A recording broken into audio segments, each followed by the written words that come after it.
It's time for a special Christmas edition of Final Thoughts. And it may be winter, but it's still melting season. Snowflake melting season, that is. Uh-oh, have I already offended you? Well, a new survey by a British insurance firm found 72% of 16 to 24-year-olds believe the term snowflake is unfairly applied to millennials. 74% of respondents took it a step farther, arguing they believe the use of the label could have a negative effect on young people's mental health. And that, my friends, is special snowflake syndrome at its finest. So what is a snowflake? Well, allow me to explain. If you occupy the streets in protest more frequently than you occupy a shower or a job, you're a snowflake. If you've convinced yourself that despite any actual evidence, Russia somehow stole the election from Hillary, you are a snowflake.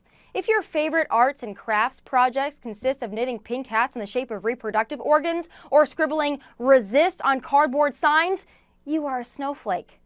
If choosing between two gender options seems unfair to you, you are a snowflake.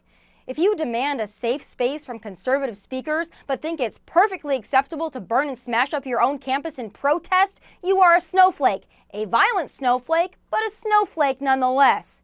If you think you, by virtue of being born, deserve a participation trophy, you are a snowflake. If you think someone else should pay for your college education, you are a snowflake. There is no such thing as free. It's not free if your neighbor pays for it. If you think borders, walls, and immigration laws are mean, you are a snowflake. If recognizing the Islam and radical Islamic terrorism offends you, you are a snowflake. If you think an AR-15 is a military assault rifle, you are a snowflake. If you've never bought, shot, or touched a firearm, but insist you are an expert on gun policy, you are a snowflake and terribly misinformed. And if the American flag and national anthem offend you, you are a snowflake, and you should take your snowflake booty and relocate it to another country since you clearly don't appreciate this one.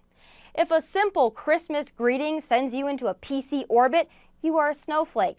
And last but not least, if you are more concerned with what our president tweets than the great things he's doing for jobs, GDP, the stock market, border, and national security, you are for dang sure a snowflake. It's time to wake up and realize you are special to your parents, not anyone else. You need to get over the notion that the worst thing that can happen to you is hurt feelings. If you sit back and wait for someone to offend you, you're not living a very full or productive life. Dry your tears, accept reality, and get to work.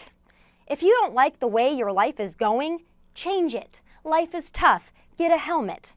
Those are my final thoughts from LA. God bless and Merry Christmas.